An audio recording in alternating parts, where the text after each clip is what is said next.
You need to stop all activity immediately. This land falls under our jurisdiction." The rage that exploded in my chest nearly knocked me off my feet. 5 minutes. Just 5 minutes after I closed the door of my cabin on the land my grandfather bought back in 1978. Natalie Sutherland appeared like some bureaucratic nightmare with a pre-printed survey report dated March 2024, 22 days before she even showed up. I had a legal deed. I had 46 years of tax records. Yet somehow, my land now belonged to the HOA. The injustice burned through my veins like acid. I looked her straight in the eye and said it plain: "My land, my rules." Then I slammed the cabin door right in their faces, and they lost it. If you've ever been blindsided by petty power gone rogue, let me know. This gets so much worse. It was Saturday morning, May 11th, 2024, 9:15 a.m., and I was on my knees fixing the railing on the old dock when I heard the car pull up. The sound didn't belong here. Not the smooth hum of an expensive engine on gravel that hadn't seen pavement since my grandfather first cleared this land. I straightened up, wiped my hands on my jeans, and turned to see 3 people stepping out of a black SUV with Pine Lake Estates HOA magnetic sign stuck to the doors. The woman in front wore a white blazer that probably cost more than my monthly utilities. Her hair pulled back so tight it looked like it hurt, and she carried an iPad like it was a legal warrant. The 2 men flanking her had clipboards and cameras, the kind of setup that screams, "We're here to build a case, not have a conversation." She walked up to the edge of my property line, stopped exactly where the grass met the dirt driveway, and smiled the kind of smile that doesn't reach the eyes. "Mr. Bishop, I'm Natalie Sutherland, president of the Pine Lake Estates Homeowners Association. We need you to cease all construction immediately. Your dock violates the new setback regulation, 15 feet from the HOA boundary line." I stared at her, trying to process what I'd just heard. Construction. I was fixing a dock my grandfather built with his own hands. And the HOA boundary. This cabin sat a good 300 yards outside Pine Lake Estates, surrounded by nothing but woods, water, and the piece my family had paid for in cash 46 years ago. I kept my voice level. "Ma'am, this cabin isn't part of Pine Lake Estates. I've got the deed from 1978 right inside." She didn't even blink, just tapped her iPad screen like she was pulling up evidence in a courtroom. "A new survey conducted in March of 2024 shows the boundary lines have shifted. A portion of your property now falls within our jurisdiction, which means you're subject to our covenants and restrictions." I felt my jaw tighten. "Nobody notified me of any survey." Her smile sharpened. "Certified mail was sent on March 15th, 2024.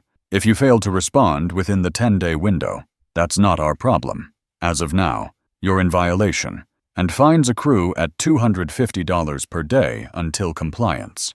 One of the men behind her raised a camera and started taking photos of the dock, the cabin, the shoreline, every angle like he was documenting a crime scene. I took a step back toward the cabin door, feeling the old wood creak under my boots. "I'd like to see that survey report, the official one filed with the county." Natalie's expression didn't change. "We'll email it to you. In the meantime, I suggest you start making arrangements to remove the structure." That's when I said it, calm and clear as lake water at dawn. "This is my land, my rules." Then I stepped inside, and I slammed that door so hard the frame rattled. I didn't yell. I didn't argue. I just shut them out. And through the window, I watched Natalie's face go from smug confidence to something I can only describe as pure fury. She turned to the man with the clipboard and said something sharp, then pointed at my cabin like she was marking a target. The man nodded, scribbled something down, and they all climbed back into the SUV. But before they drove off, I caught a glimpse of Natalie's iPad screen through the windshield. Just for a second, there was a logo in the corner. 3 letters I couldn't quite make out, but the word properties was clear as day. After they left, I stood in the middle of my cabin, heart pounding, fists clenched, trying to figure out what the hell just happened. This place wasn't just a building. It was the last piece of my grandfather, Harold Bishop, A man who worked double shifts at the lumber mill for 12 years to save enough cash to buy this land outright. No loans, no mortgages, just sweat, sacrifice, and a dream of having a place where his family could breathe. I walked over to the old wooden chest in the corner, the one that still smelled like cedar and old paper, and pulled out the manila folder I knew by heart. Inside was the deed, yellowed but legible, signed on March 12, 1978, recorded at the county clerk's office the same week. Next to it was a hand-drawn survey map, completed by a licensed county surveyor, showing the exact boundaries, every tree line, every measurement down to the inch. And beneath that, a stack of tax receipts, one for every year from 78 to 2024, all paid in full, all in my family's name. I grabbed my phone and called the county recorder's office. A woman answered on the third ring, her voice pleasant and unbothered. "Recorder's office. How can I help you?" I explained the situation as calmly as I could, gave her my parcel number, and asked if there'd been any new surveys filed for my property. She put me on hold for what felt like an hour, but was probably 2 minutes. When she came back, her tone had shifted, more cautious. "Sir, we do have a request on file from a private company, Sutherland Land Services, submitted in February of 2024, but it was never approved. There's no official survey recorded for your parcel." My pulse spiked. "Sutherland Land Services." She hesitated. "That's all the information I can provide over the phone, but you're welcome to come in and review the file in person." I hung up and immediately searched the name. Sutherland Land Services had the same business address as Natalie Sutherland. Same last name. Same everything. It wasn't a coincidence. It was a setup. I sat down on the edge of the couch, staring at the deed in my hands, the weight of it suddenly heavier than it should have been. My phone buzzed, a text from an unknown number. "You should cooperate. Fighting the HOA only makes things worse." I took a screenshot, saved it in a new folder I labeled Evidence, and looked out the window toward the lake.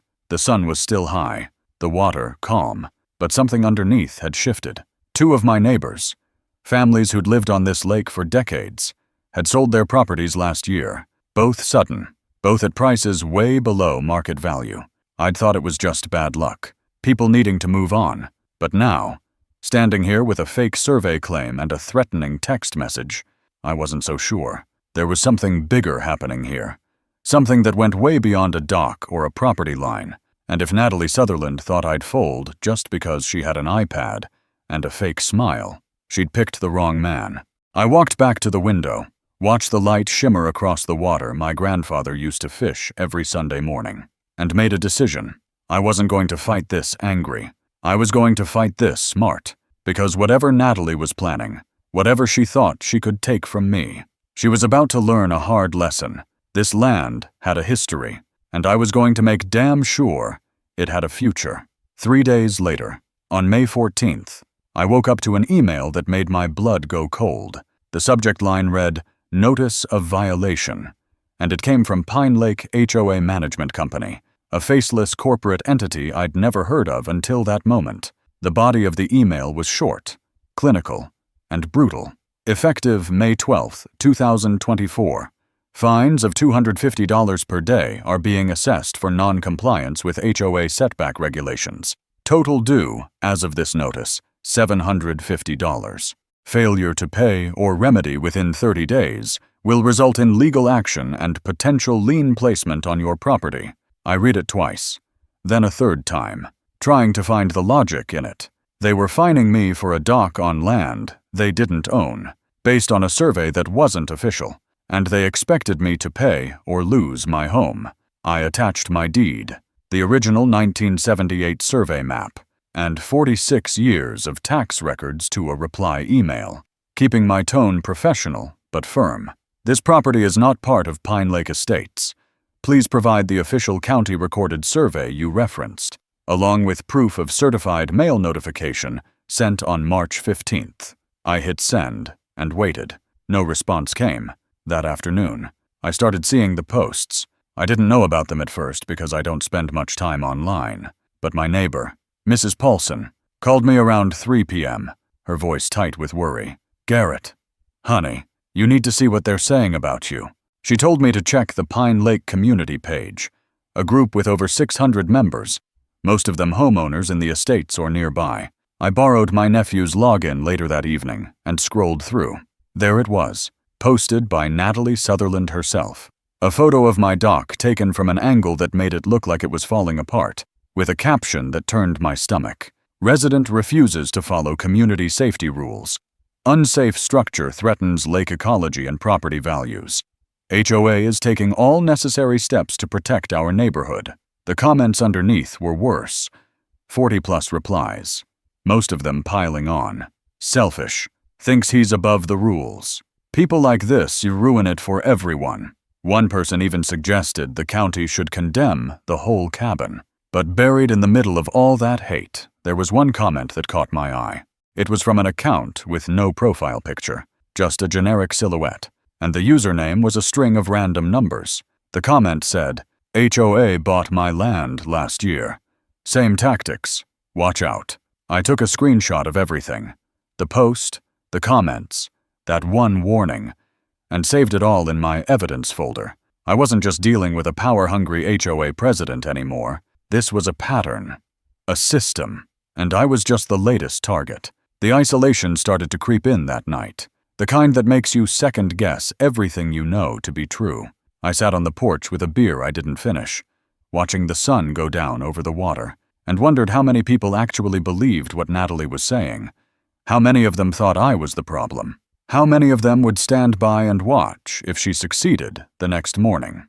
Mrs. Paulson showed up at my door, and I could see the conflict written all over her face. She was 72, lived about 200 yards down the shore, and had been nothing but kind to me since I moved back to take care of the cabin full-time. She stood on the porch, wringing her hands, and I offered her a chair. Garrett, I like you. You're a good man, but I have to tell you, fighting the HOA is dangerous. I nodded. Let her talk. She told me about a family last year, the Hendersons, who got into a dispute over a fence that was supposedly 2 inches too tall. The HOA took them to court, dragged it out for 8 months, and by the time it was over, the Hendersons had spent $18,000 in legal fees. They sold the house and moved 3 counties away just to escape the debt and the stress. Natalie doesn't lose, Mrs. Paulson said, her voice barely above a whisper. She just keeps going until you break. Then she leaned in closer, glanced over her shoulder like someone might be listening, and said something that changed everything. Garrett, Natalie isn't just the HOA president. I've heard she's buying up land along the lake through some other company. I don't know the name, but it's something with development in it. I kept my face neutral, but my mind was racing. Development company, she nodded. I heard it from someone on the board. They didn't want to say much, but it sounded like she's been collecting properties for a couple of years now. I don't know why, but it's not just about rules. It's about money. I thanked her, watched her walk back down the path, and then I went straight to my laptop. I typed in Sutherland Development Group and hit search. The website that came up was vague, corporate, full of stock photos of luxury homes and lakefront views, but no actual projects were listed. The only real information was buried in the fine print at the bottom of the page, specializing in lakefront resort development. That was it. That was the answer. Natalie wasn't enforcing rules. She was clearing obstacles. She wanted my land, and she was using the HOA like a weapon to force me out, just like she'd done to the Hendersons, just like she'd probably done to whoever left that anonymous comment. I sat back in my chair, staring at the screen, and felt the anger I'd been holding in for days finally sharpen into something colder, clearer. She thought I'd fold. She thought I'd pay the fines, sell cheap, and disappear. But she didn't know me. She didn't know what this land meant, and she sure as hell didn't know I wasn't going anywhere. The phone rang at 7:30 a.m. the next morning, May 15th, and I knew before I answered that it wasn't going to be pleasant. The number wasn't saved in my contacts, but the area code was local. I picked up, and Natalie Sutherland's voice came through the line, cold and sharp as January wind. Mr. Bishop, your email yesterday was inappropriate and constitutes harassment of HOA officials. I'm documenting this behavior. I took a slow breath, kept my tone even. I asked for the documents you claim to have. That's not harassment. That's due diligence. She didn't miss a beat. We will provide the survey in due course. In the meantime, your fines continue to accumulate. You're now at $750, and that number grows every day you remain non-compliant. I leaned back against the kitchen counter, staring out at the lake. I'm not paying a single dollar until I see a legal, county-recorded survey that proves your claim. There was a pause, just long enough for me to hear her inhale sharply, and then her voice came back colder than before. You want a legal war. Mr. Bishop Fine, the HOA has a $50,000 legal fund. How deep are your pockets? That's when she slipped. It was small, just a few words, but it told me everything I needed to know. This land is critical to the future development of the entire community. You're standing in the way of progress. Development. Community. Progress. Those weren't words you use to talk about a dock violation. Those were words you use when you're trying to justify taking something that doesn't belong to you. I didn't respond right away, just let the silence stretch until she filled it herself. Think carefully about your next move, she said, and then she hung up. I stood there with the phone still in my hand, her words echoing in my head, and I knew I'd just been handed the key to the whole damn puzzle. She wasn't trying to enforce regulations. She was trying to clear the way for something bigger. Something that required my land, specifically, and she'd just admitted it out loud. I spent the rest of the morning digging, and I mean really digging, through every public record database I could access online. I started with the county tax assessor's website, pulling up every property within a 1-mile radius of my cabin. What I found made my stomach drop. 8 out of 10 lakefront parcels had changed ownership between 2022 and 2024. All of them sold to the same buyer, SDG Properties, LLC. The sale prices were stunningly low, an average of $180,000 to $220,000, which was 30 to 40% below fair market value for lakefront property in this area. I cross-referenced the business name with the North Carolina Secretary of State's Business Registry, and there it was, in black and white. SDG Properties, LLC. Filed in August of 2021, with Natalie Sutherland listed as the registered agent and sole owner. It wasn't even hidden. She just counted on nobody looking. Then I found the county planning records, and that's when the whole picture came into focus. SDG Properties had submitted a pre-development inquiry in January of 2024 for a project called Pine Lake Luxury Resort and Marina. 12 acres, 40 residential units, a commercial marina with boat slips, and a clubhouse. Estimated project value $8.5 million. The file showed a map of the proposed development, and I overlaid it with the parcels SDG had already purchased. Every single piece fits together like a jigsaw puzzle, except for 2 glaring gaps. One of those gaps was my cabin. The other belonged to a guy named Kevin Rhodes, who, according to the records, had sold his property to SDG in October of 2023 for $195,000. I pulled up the previous sale history for that same parcel, and it had been valued at $310,000 just 6 months before Kevin sold. Something wasn't right, and I needed to know what happened to him. It took me 2 hours, but I finally tracked down a phone number through an old property listing. I called, half expecting it to go to voicemail, but Kevin picked up on the second ring. His voice sounded tired, like a man who'd been beaten down and hadn't quite recovered. "Yeah, this is Kevin." I introduced myself, explained who I was and what was happening with my property, and asked if he'd gone through something similar. The silence on the other end lasted so long I thought he'd hung up. Then he spoke, and I could hear the bitterness in every word. "They used the HOA like a weapon, man. Fined $500 a day for cutting down a dead tree on my own property. Said it was unauthorized tree removal. I fought it for 3 months. Spent $45,000 on lawyers, and my family was falling apart from the stress. Natalie made me an offer. Low as hell, but I took it just to make it stop." I felt my chest tighten. "How much under value?" Kevin let out a bitter laugh. $115,000 less than what it was worth, but I couldn't keep fighting. I had 2 kids and a wife who couldn't sleep anymore. I thanked him, told him I was sorry for what he went through, and then I asked the question I needed answered most. "Do you know anyone else she did this to?" He hesitated, then said, "Yeah, a guy named Travis Hoffman. He used to be a surveyor. Natalie hired him to do some boundary work, and when he wouldn't play ball, she threatened to ruin him. I don't know all the details, but he might talk to you.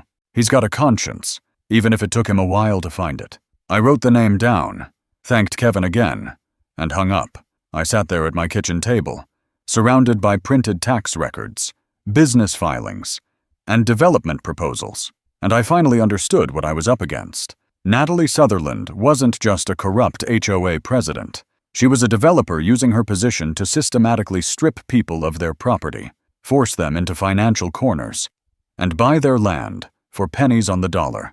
And my cabin, the one my grandfather built with his own hands, was the final piece she needed to make her $8.5 million dream come true. I closed my laptop, walked out onto the porch, and looked at the water. The jet was starting to dip toward the horizon, painting the lake in shades of gold and amber, the same colors my grandfather used to sit and watch every evening with a fishing rod in his hand and a smile on his face. Natalie thought she could take this from me. She thought she could use fear, fines, and legal pressure to break me down like she'd done to Kevin and God knows how many others. But she made one critical mistake. She underestimated how far a man would go to protect the last piece of his family's legacy. I wasn't just defending a property line anymore. I was going to war, and this time, I wasn't going in blind.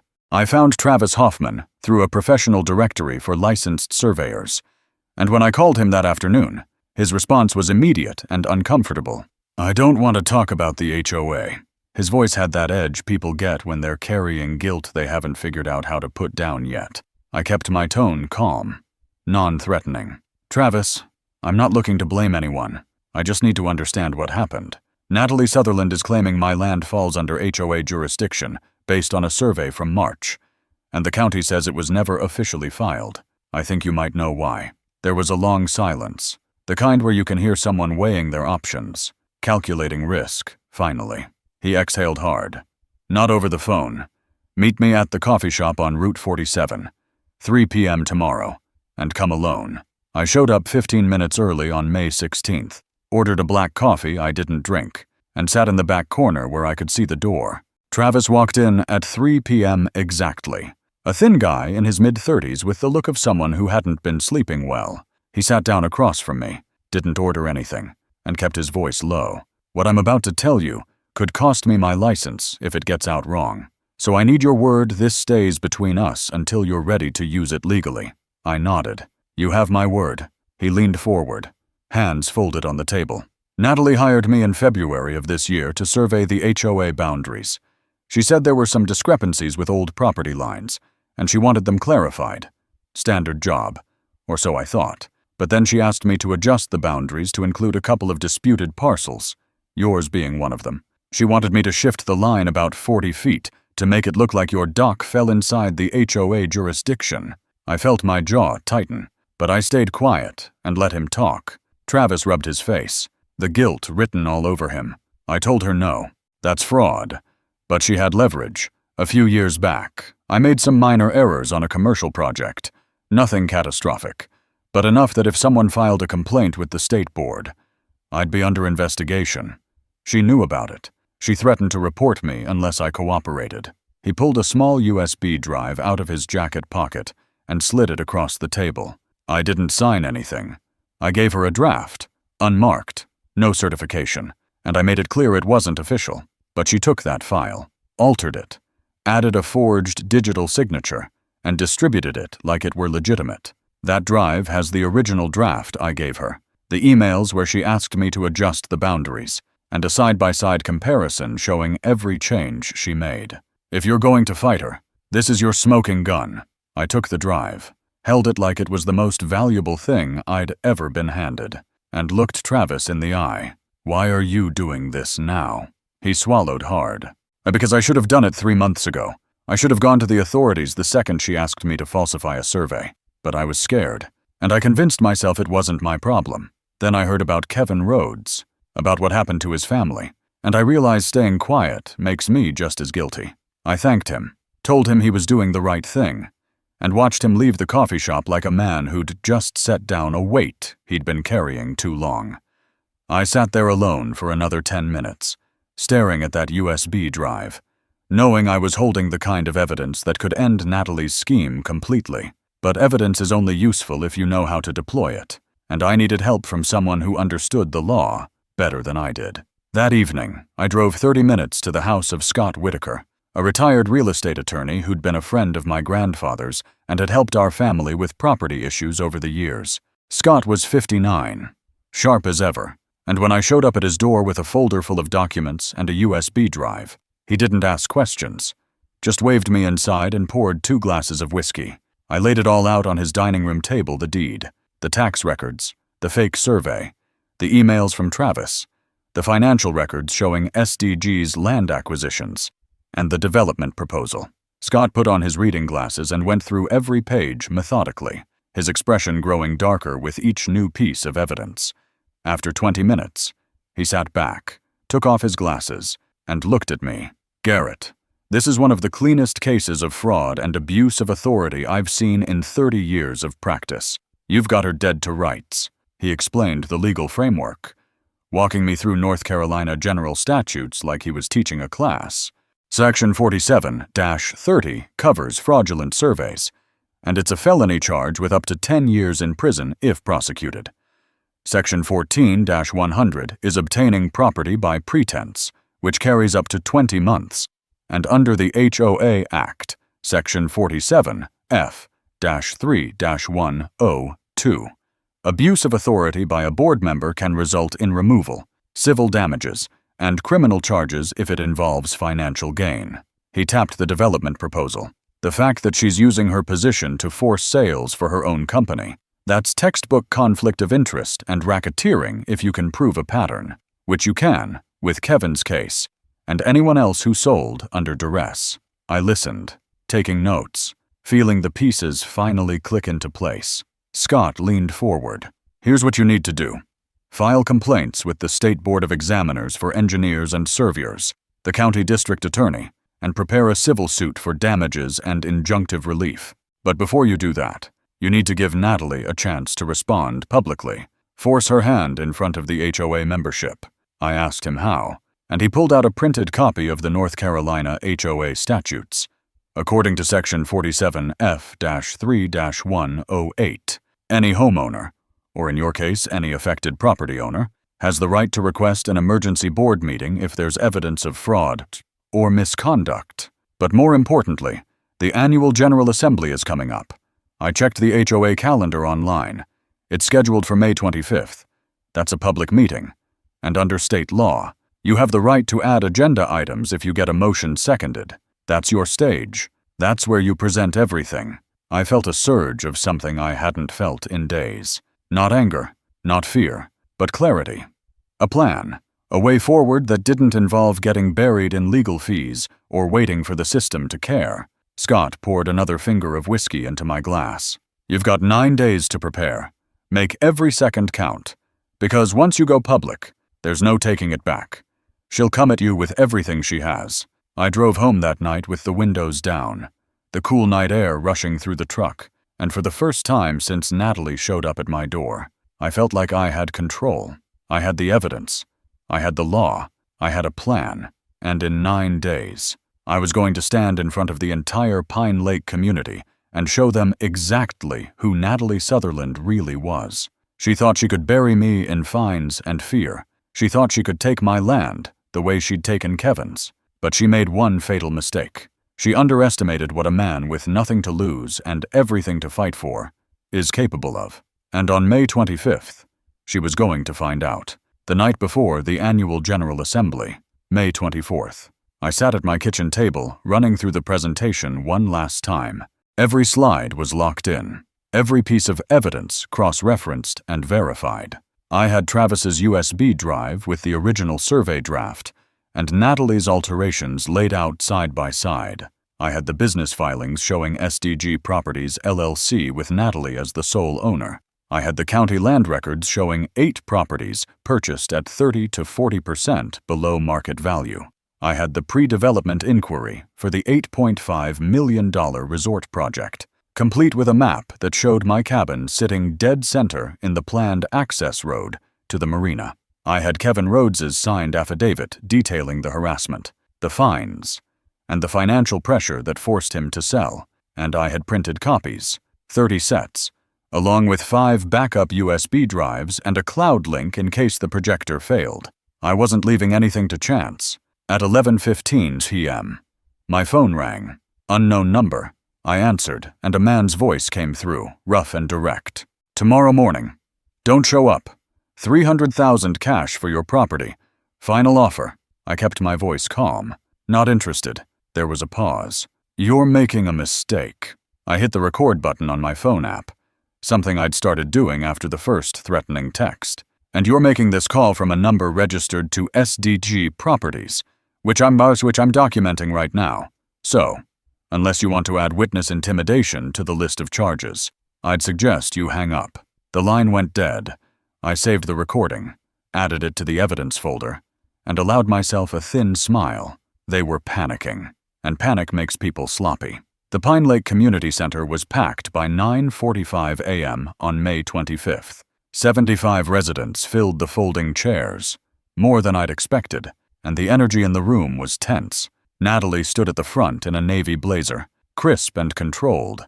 Running through the official agenda like this was just another boring board meeting. Budget approvals, landscaping contract renewals, maintenance schedules. I sat in the third row, laptop bag at my feet, and waited. When she opened the floor for new business, I stood up.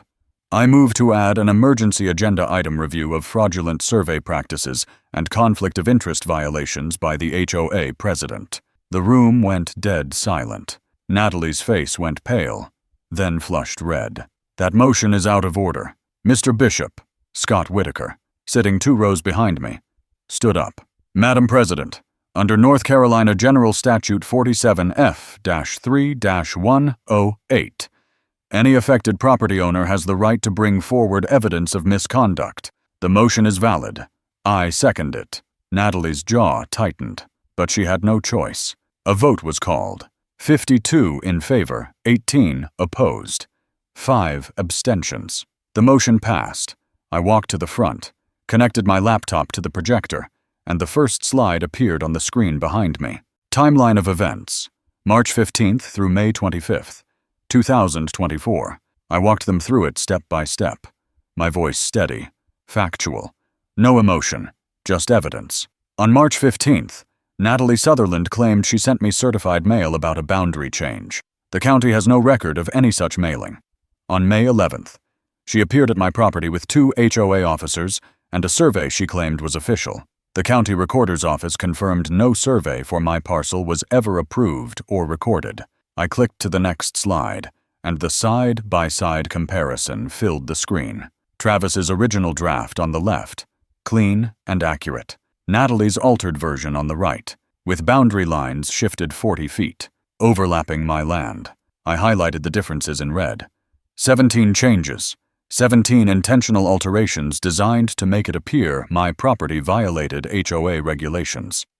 The room erupted in whispers, people leaning over to each other, confusion turning into anger. I kept going. Next slide, the business registry for SDG Properties, LLC. Natalie's name in bold. Next slide, the 8 parcels purchased between 2022 and 2024, mapped in red. Next slide, the pre-development inquiry. The resort proposal, $8.5 million in projected value. I zoomed in on the site map, showing my cabin in the center of the planned marina access road. This isn't about rules. This is about profit. Natalie Sutherland used her position as HOA president to target property owners, fabricate violations, and pressure them into selling their land at below-market prices so her development company could acquire the parcels needed for this project. I clicked to the final slide, a list of North Carolina statutes with citations. Section 47-30 fraudulent survey. Felony, up to 10 years. Section 14-100, obtaining property by pretense. Section 47F-3-102, abuse of HOA authority for personal financial gain. I looked directly at Natalie. I filed formal complaints this morning with the State Board of Examiners and the County District Attorney. This is now a criminal investigation. Natalie stood up. her face twisted with rage and something close to desperation. "This is slander. I'll sue you for defamation." I stayed calm, gestured to the screen. "Everything I've said is documented. If you want to sue, I'll see you in court with this evidence and more." George Patterson, one of the board members, stood up from the side of the room, his face a mix of shock and anger. "Natalie, I had no idea about any development project. You never disclosed this to the board. You owe us an explanation." Other residents started shouting questions. "Did you buy my neighbor's land? Are HOA funds being used for your legal threats? How long has this been going on?" Natalie looked around the room, and for the first time, I saw her armor crack. She grabbed her bag, her iPad, and walked toward the door without another word. But before she left, Scott called out from the back, "Ms. Sutherland, leaving this meeting doesn't stop what's coming. The law doesn't care if you're present." She stopped at the door, her hand on the frame, and for a moment I thought she might turn around and say something, admit something, but she didn't. She just walked out, and the door swung shut behind her. The room stayed silent for a few seconds, then erupted. George Patterson took the microphone, called for order, and announced an emergency vote to remove Natalie from the board pending a full financial audit. The vote passed unanimously. As people started filing out, several came up to me, shaking my hand, apologizing for believing the smear campaign, thanking me for standing up. I didn't feel triumphant. I just felt tired. But I also felt something else. Relief. The kind that comes when you finally stop carrying a weight you were never meant to hold. I packed up my laptop, walked outside into the bright May sunshine, and drove back to the cabin. The lake was still, the dock was still standing, and for the first time in 2 weeks, I could breathe. 2 days after the assembly, on May 27th, the calls started coming in, first from a reporter at the Pine Lake Gazette, then from the county district attorney's office, and finally from George Patterson, the newly appointed interim HOA president. The DA's office wanted a full evidence package, which I delivered that afternoon in person, along with Travis Hoffman's written statement and Kevin Rhodes's affidavit. The investigator, a sharp woman in her 40s named Ellen Briggs, looked through the files for 10 minutes before she looked up at me. "Mr. Bishop, we're opening a formal criminal investigation into Natalie Sutherland for survey fraud and attempted coercion. This is solid work. You may have just saved a lot of people from losing their homes." I thanked her, but I didn't feel like a hero. I just felt like someone who refused to let a bully win. On May 28th, the State Board of Examiners for Engineers and Surveyors suspended the license of the surveyor whose signature Natalie had forged. It wasn't Travis. It was someone else she'd paid off later, and he folded immediately under questioning, admitting he'd signed off on documents he never personally verified. That same afternoon, the HOA board held an emergency meeting, and by 6 p.m., the vote was official. Natalie Sutherland was removed from her position as president, effective immediately, and the board authorized a full forensic audit of all HOA finances and land transactions involving any board member. George Patterson sent me a personal email. "Garrett, the board had no knowledge of SDG properties or any development plan. We were kept in the dark, manipulated, and used. On behalf of the homeowners who were misled, I apologize. We're going to make this right." 3 days later, on May 30th, the HOA called a special meeting, and this time, over 90 residents showed up. The community center was standing room only, and the energy was different, sharper, angrier, like people had finally woken up to what had been happening in their name. George opened the meeting with a somber tone.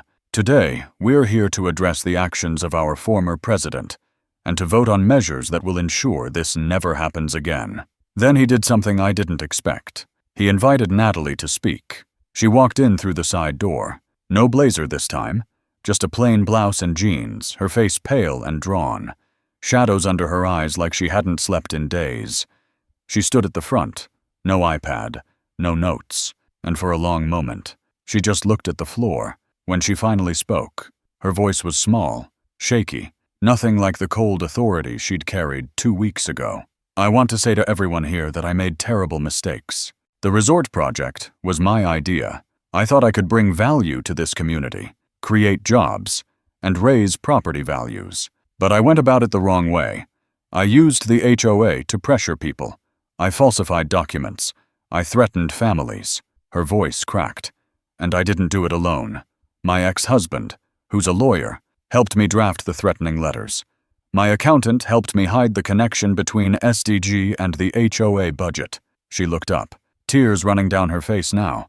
I've lost everything. My marriage is over. My reputation is destroyed. The project is dead, and I deserve all of it. I'm sorry. The room stayed silent, some faces softening with pity, others hard with anger. Kevin Rhodes stood up from the back. Your apology doesn't give me back my house. Natalie, it doesn't erase the $45,000 I spent fighting you, or the nights my kids cried because they didn't understand why we had to move. George stepped forward, his voice firm. The board has reviewed the findings, and we're announcing the following actions. All fines issued by Natalie Sutherland related to boundary disputes are hereby voided. The HOA will cooperate fully with the district attorney's criminal investigation. Natalie has resigned from the board and her HOA membership. Additionally, we've filed a civil claim to recover any HOA funds improperly used. He paused. And one more thing. Effective immediately, all board members are required to disclose any financial interests in property transactions within Pine Lake, and any resident has the right to request an independent audit at any time. The vote passed unanimously. Natalie stood there for a moment, then turned and walked out. I watched her go, and I didn't feel anger anymore. I didn't feel anything but emptiness where the fight used to be. She'd lost. The law had won, and sometimes that's all justice looks like. 2 months later, at the end of July, the legal dust finally settled. Natalie Sutherland pled guilty to 1 count of survey fraud under North Carolina General Statute 47-30, reduced to a misdemeanor as part of a plea agreement. She received 18 months probation, 200 hours of community service, and a permanent ban from serving on any HOA board in the state. The felony charge for obtaining property by pretense was dismissed because I never sold my land, which meant technically no fraud was committed. The judge's statement was short but clear. You abused a position of trust for personal gain. This sentence is lenient only because of your cooperation and lack of prior criminal record. Consider yourself fortunate. Natalie also voluntarily surrendered her real estate license, and SDG Properties LLC was dissolved. The resort project was permanently dead, the county having denied the permit due to fraudulent application materials. On the civil side, Kevin Rhodes filed a lawsuit, and SDG was forced to pay him $115,000, the difference between what he sold for and the actual market value, plus his legal fees. 4 other residents joined a class action suit, and the total settlement came to $320,000. I didn't sue for damages. I just wanted the fines dropped, my property rights recognized, and a public apology. I got all 3. The HOA also passed new bylaws requiring full financial transparency, independent reviews of any fine over $500, and mandatory disclosure of conflicts of interest. It wasn't perfect, but it was progress, the kind that comes when people stop trusting authority blindly and start demanding accountability. On the morning of August 3rd, exactly 3 months after Natalie first showed up at my door, I invited Scott Whitaker, Travis Hoffman, and Kevin Rhodes out to the cabin. We spent the day finishing the repairs on the dock, the project that had started this whole mess, and when the last board was nailed in. Scott handed me something wrapped in canvas. I unfolded it and found a wooden sign, hand-carved and stained, with letters burned deep into the grain. Bishop's Landing, established 1978, defended 2024. Below that, in smaller script, my land, my rules, and the law agreed. We mounted it at the head of the dock, facing the water, and stood back to admire it. Kevin raised his beer. You didn't just save your land, Garrett. You saved our dignity. Travis nodded. And you taught me that staying silent is never the right choice. Scott clapped me on the shoulder. The system isn't perfect, but when good people fight the right way, it still works. I stood there on the dock as the sun set over Pine Lake, the same water my grandfather used to fish every Sunday. and I felt something I hadn't felt in months. Peace. Not the kind that comes from avoiding conflict, but the kind that comes from facing it head-on and coming out the other side intact. Natalie thought she could take this place from me with fear, fines, and fake surveys. But she didn't understand what this land really was. It wasn't just property. It was legacy, family, proof that honest work and legal protection still mean something. And now, every time I look at that sign, I'm reminded of a truth that nobody can take away. Justice doesn't always come fast, but when you have the truth, the evidence, and the patience to see it through, it will come. And when it does, no amount of power, money, or manipulation can stand in its way. If this story resonated with you, if you've ever stood up to someone who thought they were untouchable, or if you just believe that doing the right thing still matters, I'd love to hear from you. Drop a comment, share where you're watching from, and consider supporting Karma Neighbors. Because every story like this, every time someone refuses to back down, reminds the rest of us that we're not alone, and that's worth fighting for.